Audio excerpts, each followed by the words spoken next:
Alright जी। CSS rounded corners, इसका याद है, ये हम करते रहे हैं।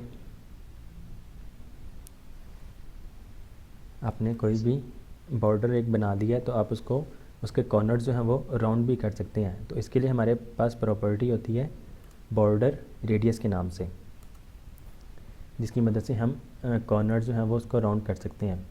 तो राउंडेड कॉर्नर्स करने के लिए बॉर्डर रेडियस और फिर उसके आगे हम प्रॉपर्टी की वैल्यू जो है वो प्रोवाइड करते हैं।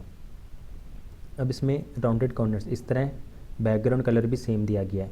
इसमें बैकग्राउंड कलर वाइट है और राउंडेड किया गया है सिर्फ बॉर्डर को। इसमें देखें बॉर्डर नहीं है, बैकग्राउंड इमेज लगी हुई है, लेकिन साथ में बॉर्डर रेडियस भी दिया गया है। ये इसका कोड है,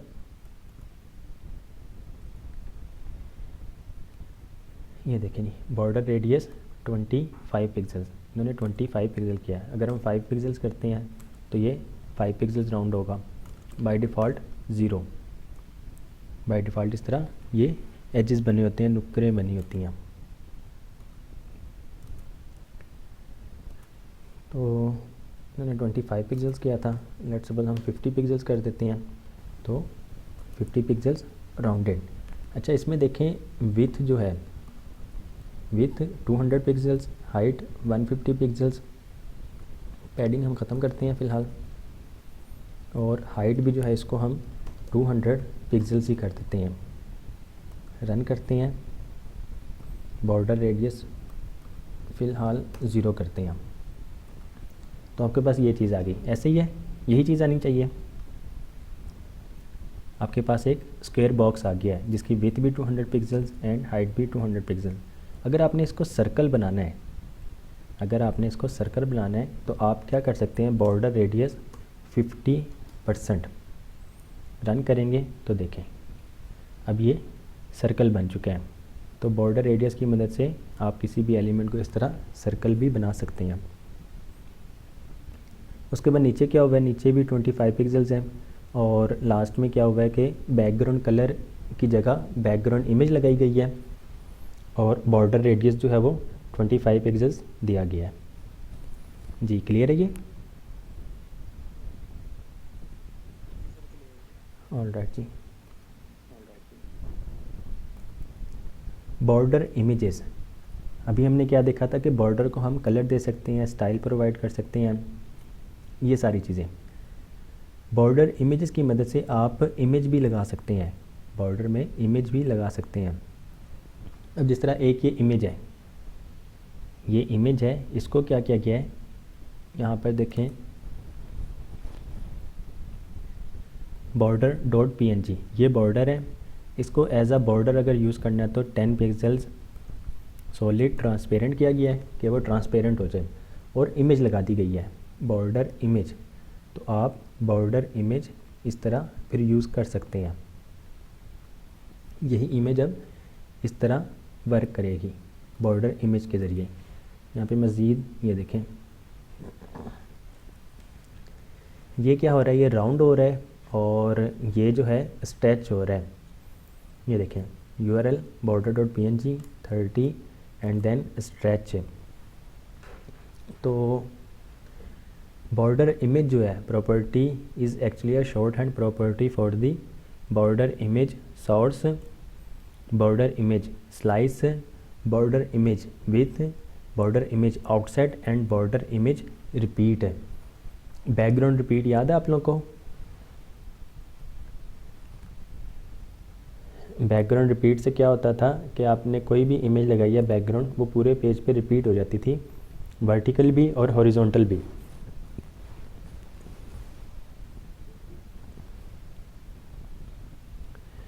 ओके जी। उसी तरह बॉर्डर इमेज 20% राउंड, 30% राउंड है। तो इसे आप लोग देख लीजिएगा, यूज़ भी करके देखिएगा कि बॉर्डर इमेज हम किस तरह यूज़ करते हैं। CSS बैकग्राउंड्स, बैकग्राउंड में एक बस एक्स्ट्रा चीज़ है, हम वो देख लेते हैं। Background position, background repeat, no repeat और repeat.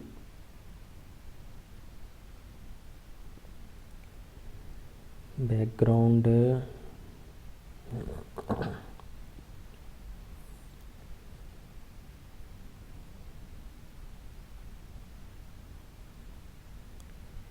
Size background hero image,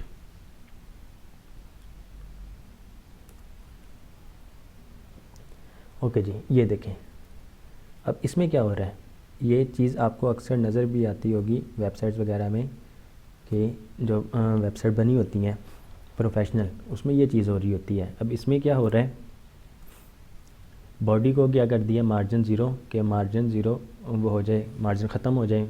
font family कर दिया गया है। हीरो इमेज जो है, इमेज प्रोवाइड कर दी गई है। बैकग्राउंड, ये इमेज मैन लगी हुई है, इसको नो रिपीट कर दिया गया है और सेंटर कर दिया गया है कि वो सेंटर में आ जाए। बैकग्राउंड की हमने शॉर्ट हैंड प्रॉपर्टी पढ़ी हुई है, अगर आप लोगों को याद हो तो, नहीं याद है तो एक बार दोबारा से देख लीजिएगा जाके कि वो किस तरह वर्क करते हैं। अब हमने सिर्फ मेन जो चीज़ एक्स्ट्रा क्या की है, बैकग्राउंड साइज़ है। हमने बैकग्राउंड साइज़ जो है वो कवर कर दिया है। बैकग्राउंड साइज़ जो है वो कवर है। अगर मैं इसको ख़त्म कर देता हूँ, बैकग्राउंड साइज़ मैं ख़त्म करता हूँ, रन करता हूँ, तो देखें ये इस तरह बैकग्राउंड इमेज लगती है। लेकिन बैकग्राउंड साइज़ में जैसे कवर करता हूँ तो क्या होता है, वो एज अ कवर वर्क कर रहा है। आपको उसकी इमेज जो है वो इस तरह एज अ कवर शो हो रही है। तो ये थोड़ा सा डिफरेंस है, तो ये आप लोग देख भी लीजिएगा। उसके बाद हीरो टेक्स्ट को क्या किया गया है, टेक्स्ट लाइन सेंटर पोजीशन जो है एब्सोल्यूट कर दी गई है। टॉप से 50% मीन्स के वो 50% सेंटर में आ जाए। लेफ़्ट से 50% मतलब कि लेफ़्ट से भी वो 50% पे आ जाए। कलर उसका वाइट किया गया है। बस इसमें ट्रांसफॉर्म ट्रांसलेट -50% और कोमा लगा के -50% किया गया है। इससे क्या होता है, ये एग्जैक्ट सेंटर में आ जाता है। अगर मैं ट्रांसफॉर्म ख़त्म कर दूँ, यहाँ से रन करता हूँ, तो देखें ये यहाँ पर अब इस तरह आप लोगों को शो हो रहा है। अगर मैंने ट्रांसफॉर्म ट्रांसलेट -50% कोमा लगा के अगेन -50% लिखना है, तो क्या होगा, ये फिर एग्जैक्ट सेंटर में आएगा इस तरह। तो ये कुछ चीज़ें हैं एडवांस लेवल की। एक्चुअल में हमारे इस कोर्स में ये चीज़ें नहीं थी, आपने मतलब हमने नहीं पढ़नी थी ये सारी चीज़ें, क्योंकि एडवांस लेवल की चीज़ें हैं। CSS को ये अगर करते जाए तो आपको तो बेशक 1 महीना और भी लग सकता है, लेकिन आज हमारे पास एक लेक्चर था तो मैंने कहा चलो हम ये कुछ चीज़ें डिस्कस कर लेते हैं। बाकी जिस चीज़ की समझ न लगे साथ साथ पूछ लीजिएगा, तो हम उसको इंशाल्लाह रिपीट कर लेंगे। जी, यहाँ तक क्लियर है? ऑल राइट जी। उसके बाद बैकग्राउंड ओरिजिन प्रॉपर्टी। ये बैकग्राउंड ओरिजिन एक न्यू चीज़ है, ये मैंने आपको दिखानी थी। इसमें क्या होता है, अगर हम देखें बैकग्राउंड, ये यहाँ से नहीं, आपको बैकग्राउंड कलर से सही नज़र आएगा।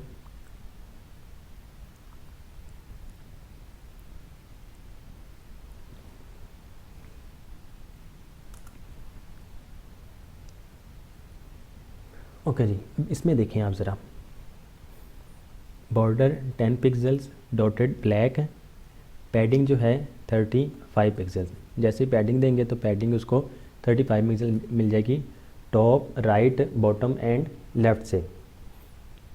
बैकग्राउंड हमने कर दिया येलो, बैकग्राउंड कलर जो है उसका येलो हो चुका है।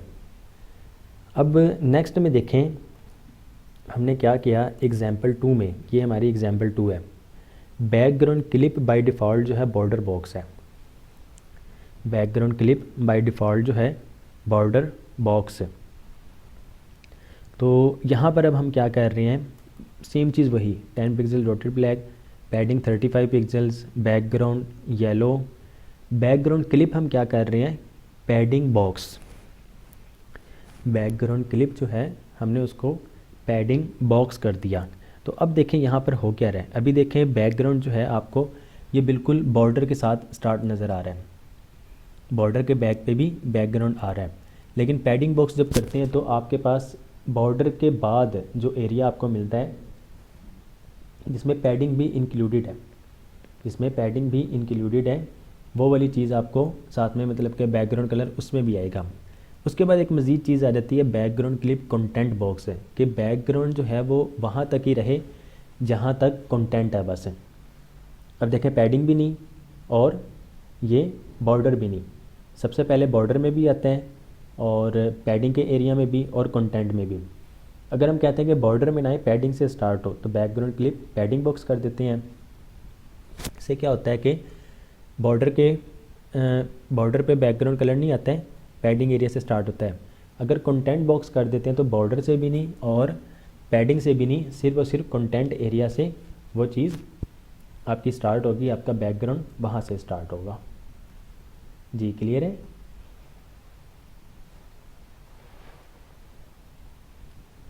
ऑलराइट जी। उसके बाद CSS कलर्स हमने पहले से देखे हुए हैं, एंड ग्रेडियंट्स भी हमने देखा हुआ है। इसमें बस ये शेडोज़ इसमें आप किसी भी एलिमेंट में या किसी भी टेक्स्ट में शेडो ऐड कर सकते हैं। तो शेडो ऐड करने से आपकी वेबसाइट में खूबसूरती बहुत आ जाती है। इसमें क्या है, 2 प्रॉपर्टीज़ हैं, टेक्स्ट के लिए टेक्स्ट शेडो, बॉक्स के लिए बॉक्स शेडो। अगर आपने टेक्स्ट शेडो ऐड करना है तो हम सिंपल टेक्स्ट शेडो प्रॉपर्टी लिखते हैं, टेक्स्ट शेडो। उसके बाद 2 वैल्यू हम प्रोवाइड कर रहे हैं, 2 पिक्सल्स एंड 2 पिक्सल्स। तो पहली जो वैल्यू है 2 पिक्सल्स, ये है हॉरिजॉन्टल के लिए कि हॉरिजॉन्टल शेडो कितना ऐड हो, मतलब 2 पिक्सल से आगे से स्टार्ट हो। और उसके बाद आ जाती है वैल्यू हमारे पास वर्टिकल की कि 2 पिक्सल्स वर्टिकल हो। अब देखें यहाँ पर जो है हॉरिजॉन्टल और वर्टिकल इस तरह ये चीज़ नज़र आ रही है आपके पास। टेक्स्ट शेडो अगर ख़त्म कर देते हैं, रन करते हैं तो देखें इस तरह आपको टेक्स्ट शेडो नज़र आएगा। अगर हम स्टाइल में टेक्स्ट शेडो प्रॉपर्टी ऐड कर दें, हॉरिजॉन्टल टेक्स्ट शेडो 2 पिक्सल्स और वर्टिकल भी 2 पिक्सल्स, हम इसको 5 पिक्सल्स करते हैं, इसको भी 5 पिक्सल्स करते हैं, तो अब क्या होगा, हॉरिजॉन्टल भी 5 पिक्सल्स आगे से टेक्स्ट शेडो ऐड होगा और वर्टिकल भी। रन करते हैं तो देखें अब ये इस तरह टेक्स्ट शेडो, हम इसको 2 ही करते हैं ताकि देखने में अच्छा भी लगे। तो 2 पिक्सल्स इस तरह ये टेक्स्ट शेडो इफेक्ट हो जाएगा। इसके बाद अगर आप थर्ड वैल्यू मज़ीद प्रोवाइड करें, कलर बाय डिफ़ॉल्ट जो है वो ब्लैक हो रहा है, जो इसका कलर है वही यूज़ हो रहा है। हम रेड करते हैं तो देखें अब कलर भी रेड हो गया है। जी ये क्लियर है?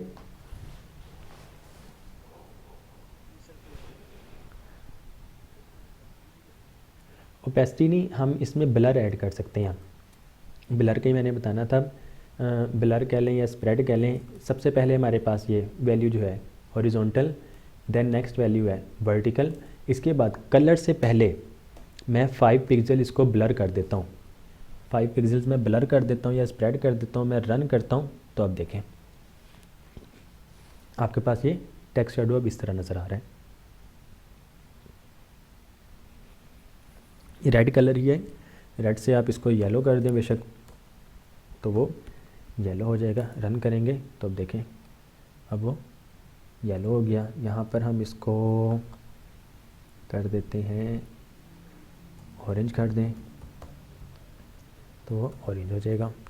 इसमें एक और चीज़ है, अक्सर वो डेवलपर्स या डिज़ाइनर कह लें वो यही चीज़ भी कर रहे होते हैं, कलर बैकग्राउंड अगर वाइट हो तो कलर भी वाइट कर देते हैं, टेक्स्ट शेडो जो है उसको फिर ब्लैक कर देते हैं। रन करते हैं तो देखें अब ये इफ़ेक्ट आ रहा है, टेक्स्ट शेडो इफेक्ट अब फिर इस तरह आपको नज़र आ रहा है। हमने क्या किया, बैकग्राउंड कलर वाइट है, कलर भी हमने वाइट कर दिया। टेक्स्ट शेडो हमने क्या किया, हॉरिजॉन्टल 2 पिक्सल्स, वर्टिकल भी 2 पिक्सल्स, ब्लर जो हो 5 पिक्सल्स हो, और कलर हमने ब्लैक कर दिया तो ये ब्लैक हो जाएगा। अब हम रेड करते हैं तो ये रेड हो जाएगा। तो इस तरह की भी स्टाइलिंग अक्सर होती है। या आप लोग अगर जो वर्ड जो यूज़ करते हैं, क्योंकि आप लोग ज़्यादातर कंटेंट राइटिंग के उसमें से हैं तो वर्ड यूज़ करते होंगे, उसमें ये आप लोगों ने देखा होगा टेक्स्ट शेडो वगैरह। तो हम प्रोग्रामिंग के ज़रिए भी CSS की मदद से ये चीज़ें कर सकते हैं। जी क्लियर है? जी जी ऑलराइट जी।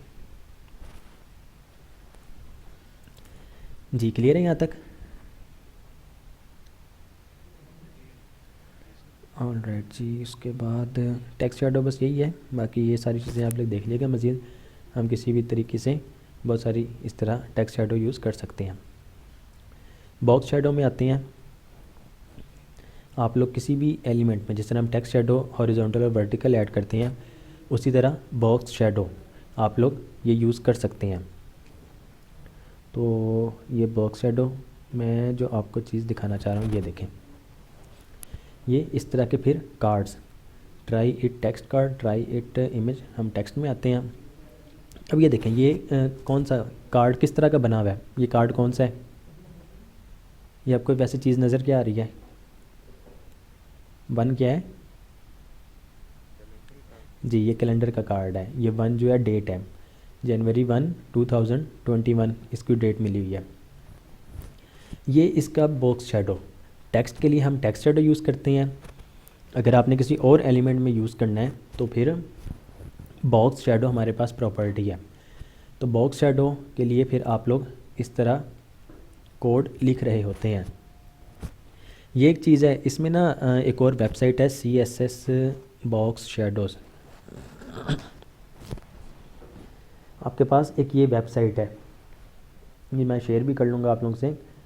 तो इसमें देखें, इसमें ये हेडर में भी, हालांकि हेडर का भी बैकग्राउंड कलर है और बॉडी का भी बैकग्राउंड कलर है, सिर्फ और सिर्फ ये शैडो देने की वजह से वो प्रोमिनेंट हो रहा है। हेडर प्रोमिनेंट हो रहा है कि ये इसमें यहाँ पर हेडर है। अब यहाँ पर देखें, बहुत सारे आपके पास बॉक्स शैडो नज़र आ रहे हैं। हमने क्या करना है, आपने कोई भी अगर यूज़ करना है, हम अगर ये नंबर 13 यूज़ करना चाहें, सिंपल इस पर क्लिक करें, इसका कोड जो है ना वो कॉपी हो चुका है।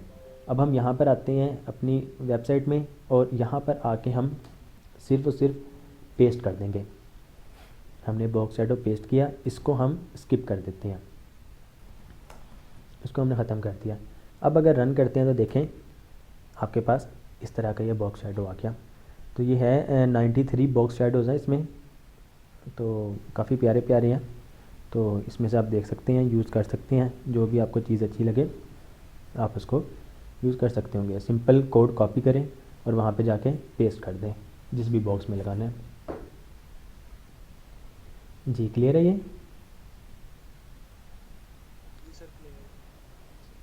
ऑलराइट जी, उसके बाद CSS बटन्स में आ जाते हैं। आप किसी भी बटन की स्टाइलिंग कर सकते हैं। बाय डिफ़ॉल्ट बटन इस तरह होता है, अगर आप बटन की स्टाइलिंग इस तरह की कर दें, अब देखें ये बटन ही बना हुआ है, ये लिंक बटन है, ये सिंपल बटन है, ये इनपुट बटन है, ये डिफ़ॉल्ट बटन, बटन की कोई स्टाइलिंग नहीं हुई। ये एंकर टैग है जिसको क्लास बटन दी गई है, ये बटन एलिमेंट है जिसको क्लास बटन दी गई है, और ये इनपुट टाइप बटन है जिसको क्लास बटन दी गई है। हमें याद है ना, हम इस तरह बटन बना सकते थे। हमारे पास बटन एलिमेंट भी, इनपुट टाइप बटन भी, और एंकर टैग एक पेज से दूसरे पेज पे नेविगेट करने के लिए हम यूज़ करते हैं। तो टोटल हमारे पास 3 चीज़ें आ गई। हमने क्या किया, सबसे पहले बैकग्राउंड कलर जो है इसका ये कर दिया। हम एक एक करके अप्लाई करते हैं कोड, रन करते हैं तो देखें रन किया हमने। बैकग्राउंड कलर जो है, बल्कि मैं सारी प्रॉपर्टीज़ को ही ख़त्म करता हूँ फ़िलहाल। रन करते हैं तो देखें बटन, ये जो डिफ़ॉल्ट बटन है ये लिंक है, ये जो है बटन दोबारा से जिसको क्लास बटन मिली है, और ये इनपुट टाइप बटन। सबसे पहले हम करते हैं बैकग्राउंड कलर, उसका बैकग्राउंड कलर हमने कर दिया। इसमें बस एक चीज़ देखें, हम एंकर टैग में आते हैं तो हमारे पास ये कर्सर जो है ये आ जाता है हैंड का, लेकिन जब बटन में आते हैं या फिर इनपुट टाइप बटन में आते हैं तो हमारे पास ये चीज़ नहीं आती है। तो ये चीज़ भी हम आज सीख लेंगे। ओके जी, अब क्या करें, सबसे पहले हम बैकग्राउंड कलर तो हमने वो वाला कर दिया। बॉर्डर जो है, इनको बॉर्डर भी मिला होता है, इनको बॉर्डर भी मिला होता है। रन करते हैं तो बॉर्डर देखें वो ख़त्म हो गया। बाय डिफ़ॉल्ट बटन को बॉर्डर मिला होता है, तो हमने बॉर्डर ख़त्म कर दिया। अब क्या करते हैं, कलर इनका वाइट कर देते हैं। कलर वाइट किया तो देखें कलर वाइट हो गया इनका। उसके बाद पैडिंग, ये पैडिंग 15 पिक्सल्स जो है ये कहाँ कहाँ से मिलेगी इसको 15 पिक्सल्स? जी कौन बताएंगे? जी वैसे भी आप बताएंगे?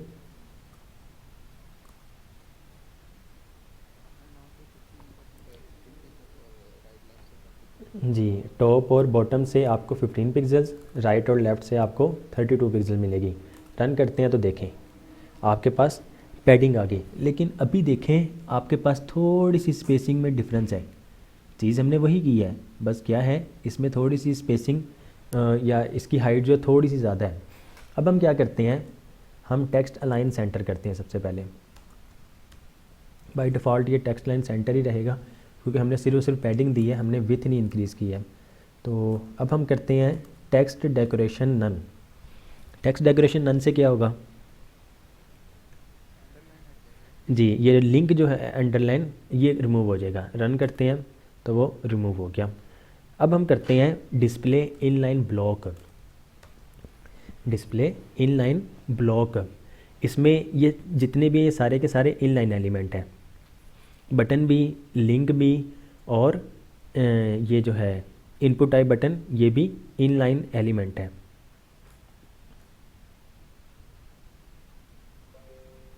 इसमें वो आ नहीं रहा, वरना मैं आपको साइज करके दिखा देता। चलिए जैसे इनलाइन ब्लॉक करते हैं तो ये इनलाइन ब्लॉक हो चुके हैं। अब हम क्या करते हैं, font size 16 pixels. Font size 16 pixels जैसे किया, इनका फ़ॉन्ट साइज़ जो है वो भी 16 पिक्सल्स हो चुका है। लिंक का 16 पिक्सल्स ही था। अब बाकी जो बटन थे, इनपुट टाइप बटन और ये वाला बटन, इनका फ़ॉन्ट साइज़ भी 16 पिक्सल्स हो गया, तो उनकी हाइट सेम हो गई। अब हम आते हैं मार्जिन में। मार्जिन से क्या होगा, टॉप और बॉटम से 4 पिक्सल्स, लेफ़्ट और राइट से 2 पिक्सल्स। रन करते हैं तो देखें इसमें मार्जिन आ गई। जी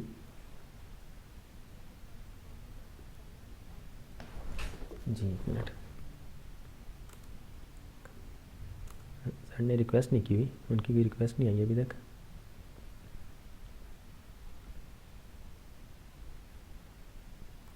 चलें उनकी रिक्वेस्ट आती है तो एक्सेप्ट कर लेते हैं इंशाल्लाह। ओके जी, अब यहाँ पर मार्जिन हमारे पास आ गया। अब कर्सर पॉइंटर, अभी देखें लिंक पर आते हैं तो कर्सर के हमारे पास हैंड आ जाते हैं।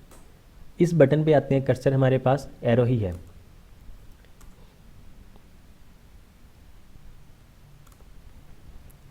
यहाँ पर हम कर्सर लेकर आते हैं तो पॉइंटर आ जाता है, मतलब हैंड का साइन आ जाता है। यहाँ पर आते हैं तो हमारे पास जो डिफ़ॉल्ट कर्सर है वही रहता है।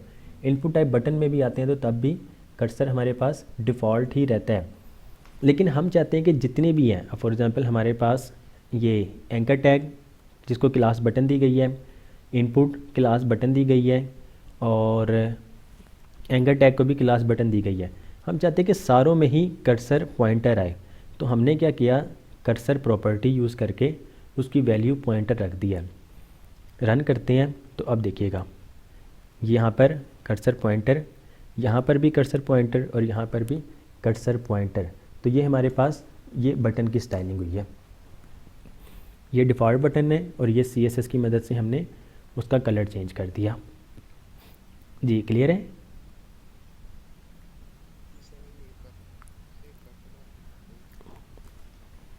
कर्सर पॉइंटर हमने ख़त्म किया और इसको हम रन करते हैं। ठीक हो गया जी। अभी हमने क्या किया, एंकर टैग में देखें, एंकर टैग होता है जब हम उस पर कर्सर लेकर आते हैं तो हमारे पास ये कर्सर जो है हैंड का आ जाता है, मतलब पॉइंटर आ जाता है। हाथ का आ रहा है आपके पास निशान लिंक पे, लेकिन जब हम बटन पे आते हैं तो बटन में देखें हमें कुछ पता नहीं लग रहा है, ये सिंपल ही कर्सर है। एक्चुअल में ये है बटन ही, लेकिन कर्सर जो इसमें डिफ़ॉल्ट एरो का ही आ रहा है।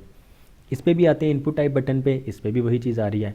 लेकिन हम चाहते हैं कि हमने बटन की स्टाइलिंग जो की है, हम जैसे ही उस पर कर्सर लेकर जाएं तो जो उसका कर्सर है वो हैंड वाला ही आ जाए। इसकी जो वैल्यू वो पॉइंटर कहलाती है। हमने क्या करना है, कर्सर वैल्यू लिख दी और प्रॉपर्टी लिख दी और उसकी वैल्यू जो है पॉइंटर, कर्सर प्रॉपर्टी उसकी वैल्यू जो है पॉइंटर। रन करते हैं। अब जिसको क्लास मिली हुई है बटन, जिस जिसको क्लास मिली हुई है बटन, उन सब पे कर्सर पॉइंटर ही आया करेगा। देखिए लिंक पे पहले ही आता था, अब इस बटन पे भी और इस बटन पे भी वो पॉइंटर ही आ रहा है, वो हैंड का ही साइन आ रहा है। जी क्लियर है?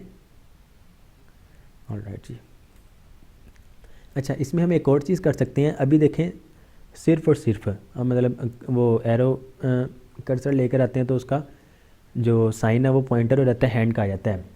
हम चाहते हैं कि जैसे ही इस पर हम आए, कर्सर तो पॉइंटर हो ही रहा है, इसका बैकग्राउंड कलर भी थोड़ा सा डार्क हो जाए या चेंज हो जाए। तो ये हम किस तरह अचीव कर सकते हैं? हम ओवर की मदद से। अब हमने क्या करना है, डॉट बटन पे हम ओवर लगा देते हैं और बैकग्राउंड कलर जो हमने यहाँ पे रखा है, बैकग्राउंड कलर, इसको हम थोड़ा सा चेंज कर देते हैं। लेट्स सपोज हम कोड सेम नहीं देखते हैं, हम रेड कर देते हैं, बैकग्राउंड कलर रेड हो जाए। रन करते हैं तो जैसे ही हम आते हैं देखें बैकग्राउंड कलर रेड हो गया। अगर इसी कलर के आपको कोड चाहिए मज़ीद, मतलब शेड्स चाहिए, तो हमारे पास ये जो कलर है ये किस फॉर्मेट में है हमारे पास कलर कोड? ये कलर कोड जो है हमारे पास किस फॉर्मेट में है? HEX हेक्स कोड में है। और ये जो कलर है हमारे पास ये किस फॉर्मेट में है? ये हमारे पास नेम में है, ये नेम में आ गया, ये हमारे पास हेक्स में आ गया। दो तरीके से हम और कलर यूज़ कर सकते हैं। किस किस तरीके से? RGB और RGB एक हो गया, इसके अलावा एक और भी है HSL, ठीक हो गया जी, हम उसके ज़रिए भी कर सकते हैं। अच्छा, हमने ये वाला कोड कॉपी किया। अब हम आते हैं यहाँ पर हेक्स कलर हेक्स .com के नाम से एक हमारे पास वेबसाइट है color-hex.com। यहाँ पर हम वो कोड लिख देते हैं, गेट इन्फो करते हैं तो हमारे पास देखें ये वो वाला ही कलर आ गया। अब इसमें ना मज़ीद नीचे शेड्स आ रहे हैं, CAF50 ये हमारे पास कलर है। अगर हमने डार्क शेड्स की तरफ जाना है तो हम फॉर एग्ज़ाम्पल इसको कॉपी कर लेते हैं। ये हमारे पास है 3C8C40, 3C8C40, 3C8C40, हमने ये वाला कलर यूज़ कर लिया। अब रन करते हैं तो अब देखें जैसे ही हम इस पे आते हैं वो थोड़ा सा डार्क उसका शेड आ जाएगा। तो इस तरह फिर ये चीज़ें प्रोफेशनल बन रही होती हैं। सेम इस वेबसाइट में ही देखें W3 स्कूल्स के जो बटन है उनमें क्या है, ये बाय डिफ़ॉल्ट लाइट है, जैसे ही कर्सर लेकर आते हैं ओवर होता है वो थोड़ा सा डार्क हो जाता है। जी बोलें, आपकी आवाज़ कट रही है।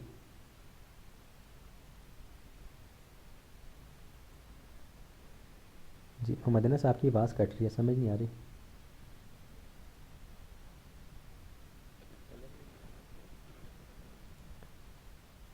जी दोबारा बोलें। अच्छा जी, वो आते हैं तो हम देख लेते हैं। इसमें देखें ये कॉर्नर जो हैं इसके बिल्कुल वो कह लें कि नुकरे बनी हुई हैं। तो अगर हमने इसको राउंड करना है तो हमारे पास कौन सी प्रॉपर्टी है? Border radius. हमने क्या किया, बॉर्डर रेडियस हम इसको 8 पिक्सल्स कर देते हैं। रन करते हैं तो अब देखें वो सेम इस तरह के ही बटन कह लें वो बन चुके हैं। या ये बॉर्डर रेडियस अगर ज़्यादा हो गया आप इसको कम कर सकते हैं, 6 पिक्सल्स कर दें। रन करें तो ये देखें ये बॉर्डर रेडियस। इसका हम चेक भी कर सकते हैं। अगर आपके पास कोई वेबसाइट आपने देखी है उसमें कोई चीज़ आपको अच्छी लगी है ना, तो आप सिंपल उस पर राइट क्लिक करें, इंस्पेक्ट करें, राइट क्लिक करके इंस्पेक्ट करें। और अब यहाँ पर देखें बैकग्राउंड कलर इसको ये मिला है, कलर वाइट है, फ़ॉन्ट फैमिली ये है, फ़ॉन्ट साइज़ 18 पिक्सल्स है, पैडिंग जो है टॉप और बॉटम से 6 पिक्सल्स, लेफ़्ट और राइट से 25 pixels, margin top 4 pixels, border radius 5 pixels को मिली है और वर्ड स्पेसिंग जो है 10 पिक्सल्स। अगर हम यही सारी चीज़ें कॉपी कर लेते हैं, हम यही सारी चीज़ें कॉपी कर लेते हैं और यहाँ पर आके पेस्ट कर देते हैं और बैकग्राउंड कलर ये हम इसको फ़िलहाल कट कर देते हैं, रन करते हैं। तो इसमें जो है बॉर्डर 0 देखें आपके पास ये सेम वही चीज़ आ गई, बस सिर्फ इसकी हाइट जो है, आई थिंक हाइट इसकी ज़्यादा है, तो हाइट के लिए हम चीज़ देख सकते हैं।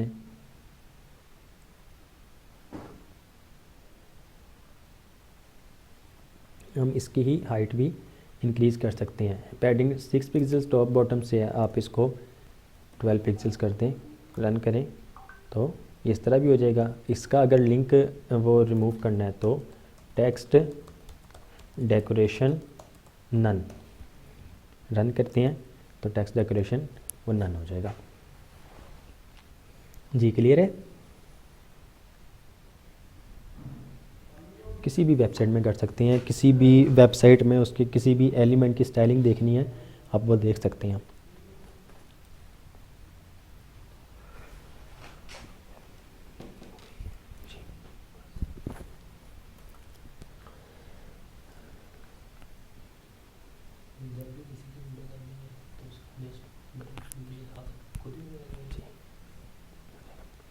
ओके जी, बटन कलर्स जिस तरह हमने इस पे देखें, ग्रीन कलर है, ब्लू कलर है, रेड है और ग्रे है एंड ब्लैक है।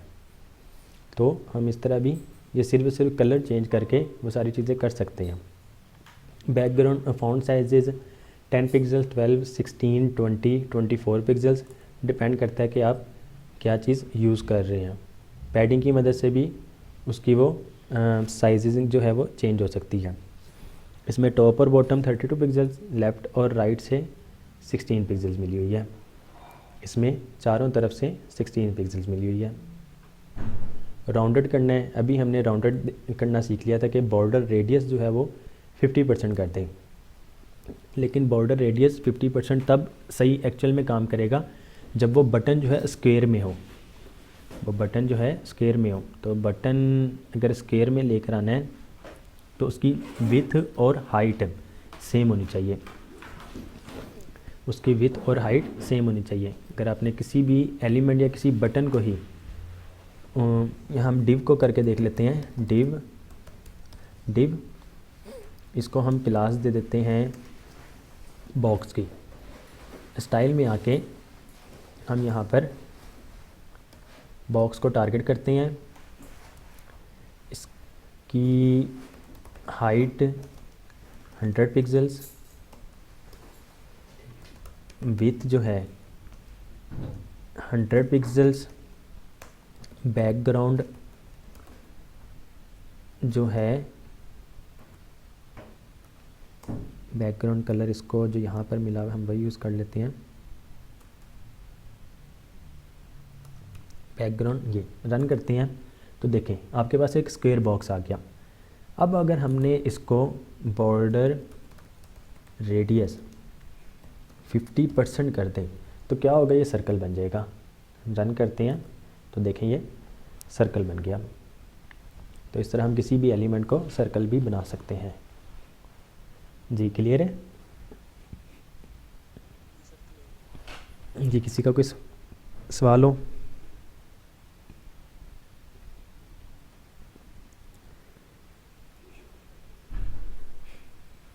आप इस तरह सिर्फ ये बटन जो हैं उनको बॉर्डर भी दे सकते हैं, बैकग्राउंड कलर वाइट ही हो और बॉर्डर दे दें तो इस तरह की स्टाइलिंग हो जाएगी।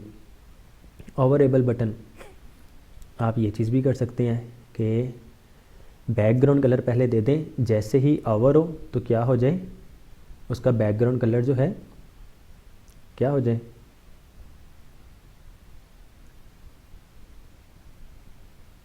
जी गाइस क्या हो जाए ओवर करने पे बैकग्राउंड कलर, नहीं बैकग्राउंड कलर हमने रखना ना, रिमूव तो नहीं हमारे पास है कुछ। बैकग्राउंड कलर उसका वाइट कर दो या फिर ट्रांसपेरेंट कर दो या फिर वाइट कर दो। अब देखिए ये शेडो बटन जो है इसको बाय डिफ़ॉल्ट ही शेडो मिली हुई है। ये जो एलिमेंट है, ये जो बटन है, ये जब ओवर हो रहा है तब इस पर शेडो अप्लाई हो रहा है। तो आप ये सारी चीज़ें कर सकते हैं। आपने माशाल्लाह सब कुछ ही पढ़ लिया है तो आप ये सारी चीज़ें कर सकते हैं। अगर आपने अपनी वेबसाइट में कोई डिसेबल्ड बटन रखना है, हम अक्सर डिसेबल्ड बटन रख रहे होते हैं, जब फंक्शनैलिटीज़ पे हम पहुंचते हैं तब हम इस चीज़ को देख रहे होते हैं। होता क्या है कि जैसे ही फॉर एग्ज़ाम्पल आपने कोई फॉर्म बनाया हुआ है, मे बी ये आप लोगों के साथ हुआ भी हो, इस तरह का फॉर्म बना हुआ है, जैसे ही सारी फील्ड्स आप उसको एंटर कर देते हैं, सारी फील्ड्स में वैल्यू लिख देते हैं, तब वो जाके नॉर्मल बटन बन जाता है, लेकिन तब तक वो डिसेबल्ड ही रहता है। शायद इस तरह का आपने कहीं देखा हो। तो फिर इस सिनेरियो में हम ये सारी चीज़ें भी कर सकते हैं।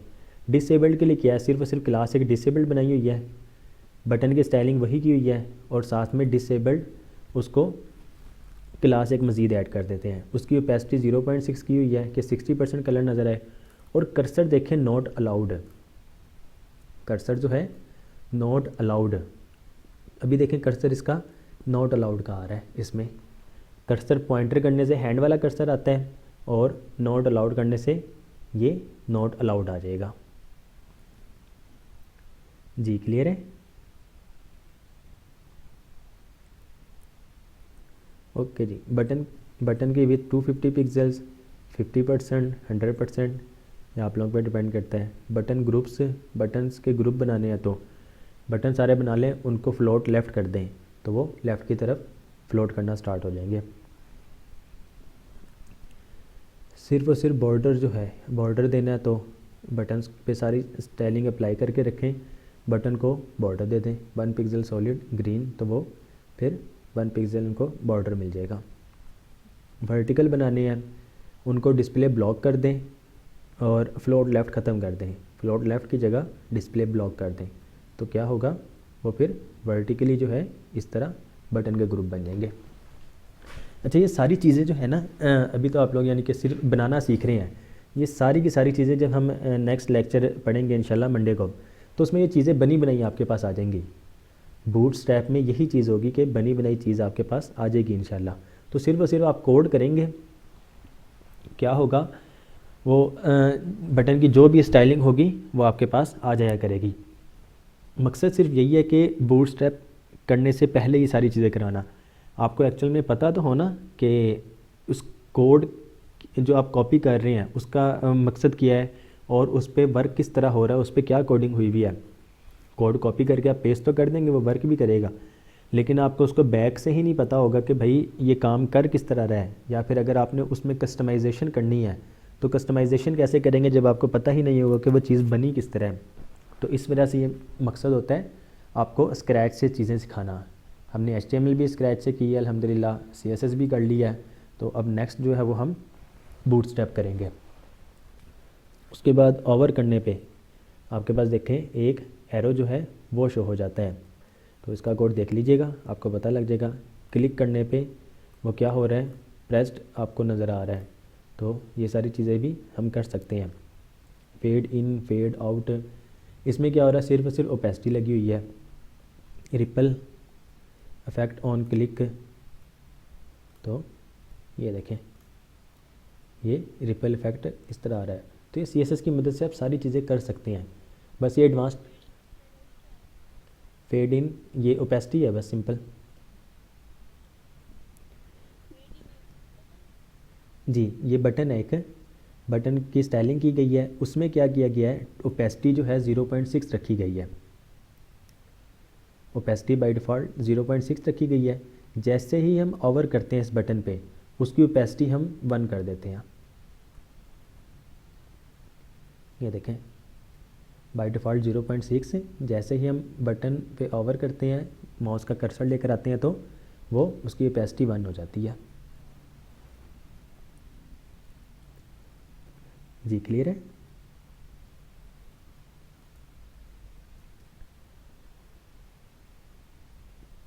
जी, फेड आउट में ये वाइस वर्सा हो जाएगा। फेड आउट में बाय डिफ़ॉल्ट फिर इसको हम 0.6 की 1 कर देंगे, और यहाँ पर हम 0.6 कर देंगे। रन करेंगे, बाय डिफ़ॉल्ट ये अब इसकी ओपेसिटी 1 है, जैसे हम कर्सर लेकर आते हैं तो ओपेसिटी इसकी 0.6 हो जाती है।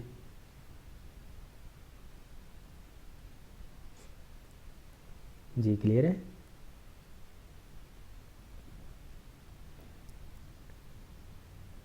ओके जी, उसके बाद यूज़र इंटरफेस। अच्छा जी, अगर आप लोगों को याद हो, हम जब कोई टेक्स्ट एरिया बनाते हैं, हमने ये देखिए ये टेक्स्ट एरिया ही बनाया हुआ है। टेक्स्ट एरिया बनाते हैं, उसमें क्या होता है कि आपके पास ये रीसाइज़ करने का ऑप्शन आता है। आप इसको पकड़ के रीसाइज़ इस तरह कर सकते हैं, ऐसे ही है जी, याद है?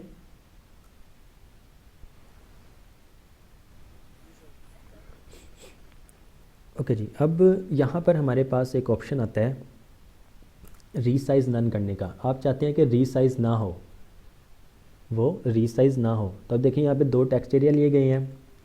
ये रीसाइजेबल डिफ़ॉल्ट है, आप इस पर क्लिक करके आप इसको रीसाइज़ कर सकते हैं। एक में हमने क्या किया, टेक्स्ट एरिया को आईडी दे दी है टेस्ट की, ऊपर इसको टेक्स्ट एरिया जिसको आईडी मिली हुई है टेस्ट है, उसको टारगेट करो और रीसाइज़ नन कर दो।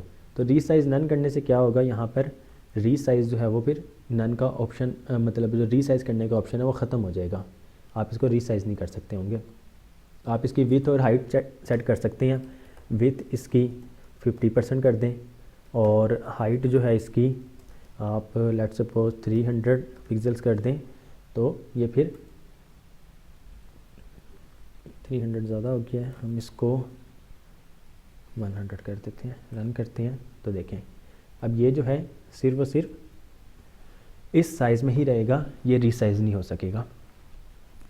तो अक्सर क्या होता है जब आप वेबसाइट बनाते हैं और उसमें हम फॉर्म फील्ड्स में अक्सर टेक्स्ट एरिया भी यूज़ कर रहे होते हैं, तो लेआउट ख़राब हो जाता है अगर कोई इसको रीसाइज़ करे। तो टेम्परेरी तौर पर होता है सिर्फ उनकी ही वेबसाइट पे, लेकिन वो एक अच्छा यूज़र एक्सपीरियंस नहीं है, तो हम फिर इसको रीसाइज़ ही नन कर देते हैं। इससे क्या होता है, आपका ये जो नज़र आ रहा होता है ये भी रिमूव हो जाता है। जी क्लियर है?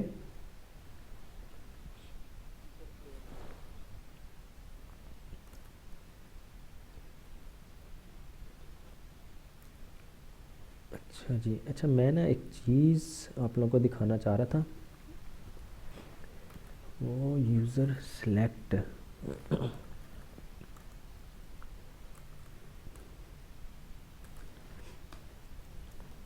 P user select none, run करते हैं। अच्छा जी, ये प्रॉपर्टी है, हमने क्या किया, ये जो पैराग्राफ है, ये जो पैराग्राफ है, इस पैराग्राफ को टारगेट किया और उसमें हमने एक प्रॉपर्टी लिख दी यूज़र सेलेक्ट नन।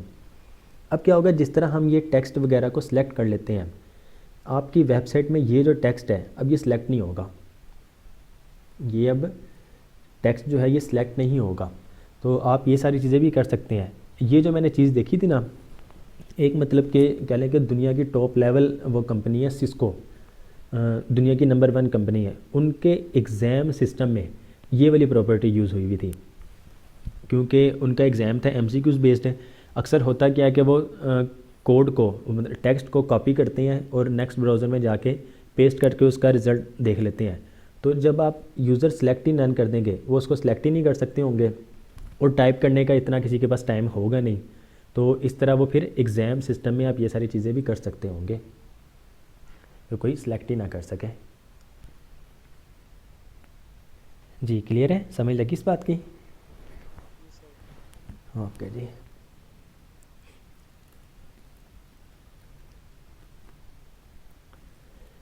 बाकी ये वेरिएबल्स हैं, CSS में हम वेरिएबल्स यूज़ कर सकते हैं, लेकिन ये चीज़ थोड़ी आपके लिए हो जाएगी काफ़ी मुश्किल।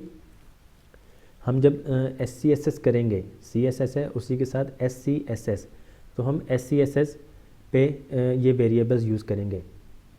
होता क्या है वेरिएबल्स का, कि आपकी वेबसाइट है फॉर एग्ज़ाम्पल 3 कलर्स बेस्ड है, ये वेबसाइट है एक, लेट्स सपोज आप इसमें से कोई भी एक पैलेट सेलेक्ट कर लेते हैं, फॉर एग्ज़ाम्पल ये आप इसमें से 3 कलर सेलेक्ट कर लेते हैं अपनी वेबसाइट थीम के लिए।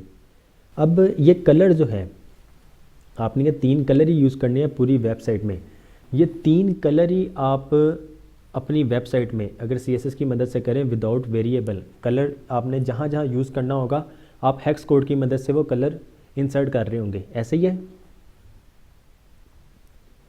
आप जहाँ जहाँ आपको कलर की ज़रूरत होगी, फॉर एग्ज़ाम्पल बैकग्राउंड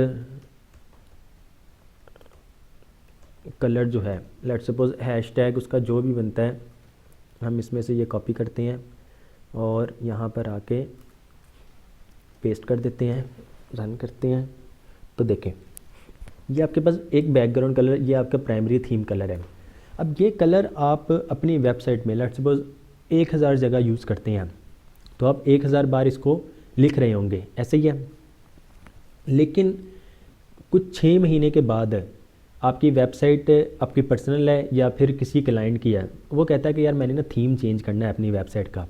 तो जब थीम चेंज कर रहे होंगे तो क्या होगा, जहाँ जहाँ आपने ये कलर कोड यूज़ किया हुआ है तो क्या होगा, वहाँ पर भी आपको जाके चेंजेस करनी पड़ेंगी, ऐसे ही है।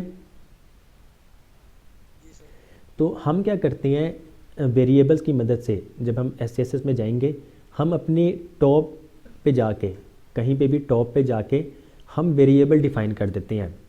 3 कलर यूज़ करने हैं तो हम 3 वेरिएबल बना लेंगे, primary colour, secondary colour, light colour, जो भी यानी कि नाम रखना आपने वो कलर बना लिया। पूरी वेबसाइट में अब जाके आपने उस कोड को नहीं लिखना, आपने उस वेरिएबल का नाम लिखना है। वेरिएबल के नाम पे वैल्यू जो है वो वाली इंसर्ट होगी, तो ऑटोमेटिकली वेरिएबल की जगह वो वाली वैल्यू वो रेंडर हुआ करेगी। तो नेक्स्ट टाइम आप कभी भी थीम कलर चेंज करना चाहें तो आपने जहाँ जहाँ यूज़ किया वहाँ पे नहीं, सिर्फ और सिर्फ वेरिएबल की जो वैल्यू है उसको चेंज करेंगे और पूरी वेबसाइट में आपका वो थीम कलर चेंज हो जाएगा। तो इस तरह से हम वो वेरिएबल डिफ़ाइन करते हैं और उसका यूज़ केस इस तरह हम कर रहे होते हैं। और भी बहुत सारे यूज़ केस हैं, जब हम उस लेवल पे पहुंचेंगे वो चीज़ पढ़ेंगे तो आप लोगों के लिए आसानी हो जाएगी इंशाल्लाह। जी क्लियर है? ओके जी, आप लोग में से किसी का कोई भी सवाल हो CSS के रिलेटेड?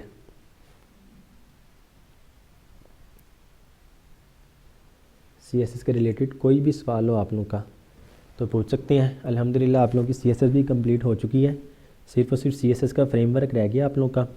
वो हम यहाँ पर आज है 25, तो 31 जनवरी एंड 1 फरवरी उसमें आप लोगों की डिज़ाइनिंग कंप्लीट हो जाएगी।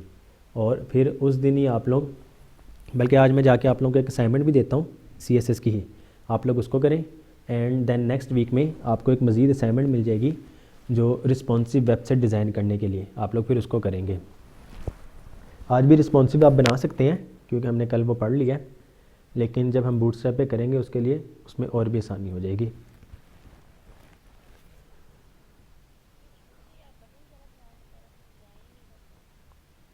नहीं बटन मैं पढ़ा तो नहीं रहा, ये तो बस वैसे ही आ गया है, हमने काफ़ी कुछ पढ़ लिया है अल्हम्दुलिल्लाह। हमने स्टार्ट किया था राउंडेड कॉर्नर से। एक्चुअली में इसमें सारे टॉपिक्स नहीं हमने पढ़े हैं, इसमें rounded corners, border images, backgrounds, shadows and नीचे जाकर बटन्स, जी ये चीज़ें हमने कवर की हैं। एक्चुअल में ना ये सारी चीज़ें आप लोगों ने पहले से पढ़ी हुई हैं, हमने सिर्फ और सिर्फ आज रिवीजन ही कह लें और कुछ एडवांस चीज़ कह लें, हमने वो की है। बाकी आप लोग ट्यूटोरियल देख लीजिएगा तो उस पे से आप लोग को इंशाल्लाह कवर हो जाएगा। तो एक्चुअल में मेरी अपनी भी तबीयत कुछ ठीक नहीं है, मुझे फ़ीवर हो रहा है तो मेरे से इतना बोला भी नहीं जा रहा। जज़ाकल्लाह जी। जी किसी का कोई सवाल है आप लोग में से? एनीवन?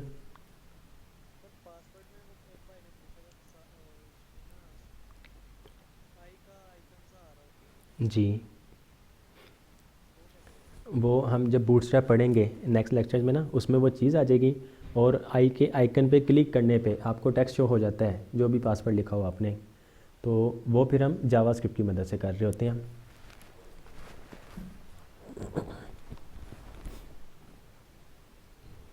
ठीक है सर, आप रेस्ट करिए क्योंकि आपका रेस्ट हम सबके लिए ज़रूरी है।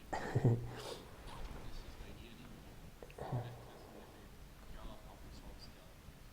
जी अल्लाह बस हिफाजत फरमाए।